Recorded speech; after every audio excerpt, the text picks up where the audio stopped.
Assalamualaikum warahmatullahi wabarakatuh. Oke, jumpa lagi dengan channel YouTube Babagi Ilmu. Baik, kali ini ya eh, kita akan mempelajari materi terkait dengan mikroskop. Nah, ini ya, mikroskop. Oke, materi mikroskop ini ya dalam materi IPA di kelas 7.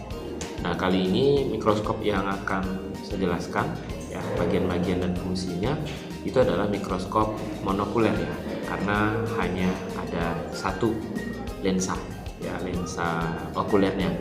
Nah, yang satunya lagi namanya adalah mikroskop binokuler, artinya lensa okulernya ini ada dua. Oke, untuk lebih memahami lagi bagian-bagian yang ada di mikroskop ini dan fungsinya, kita simak video pembelajaran berikut ini.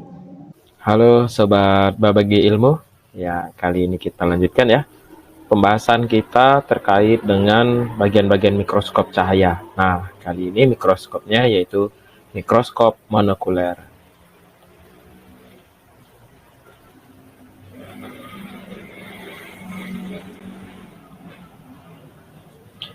Bagian yang pertama yaitu adalah lensa okuler. Nah, lensa okuler ini merupakan bagian optik mikroskop yang dekat dengan mata pengamat. Bayangan yang terbentuk bersifat maya, tegak, dan diperbesar. Oh iya, lensa okuler ini juga bisa kita ganti dengan lensa okuler lainnya dengan perbesaran yang berbeda. Nah, selanjutnya ada tabung mikroskop. Nah, tabung mikroskop disebut juga dengan tubus, yaitu sebagai bagian penghubung antara lensa okuler dengan lensa objektif. Selanjutnya yaitu adalah makrometer. Makrometer disebut juga dengan pemutar kasar yang terletak di bagian lengan mikroskop. Makrometer berfungsi untuk menaikkan atau menurunkan tabung mikroskop atau tubus dengan cepat. Jadi kalau ingin diturunkan, dinaikkan dengan cepat, maka kita harus memutar yang namanya makrometer. Kemudian selanjutnya di bawah makrometer terdapat bagian mikrometer. Nah, mikrometer disebut juga dengan pemutar halus dengan ukuran yang lebih kecil dari makrometer.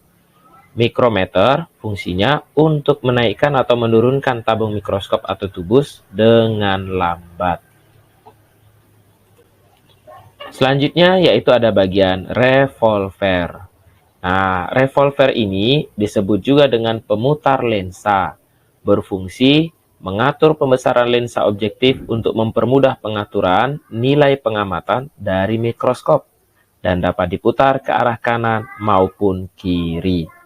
Nah, ketika kita ingin memutar revolver, kalau posisi lensanya sudah pas, maka akan berbunyi seperti klik, seperti itu.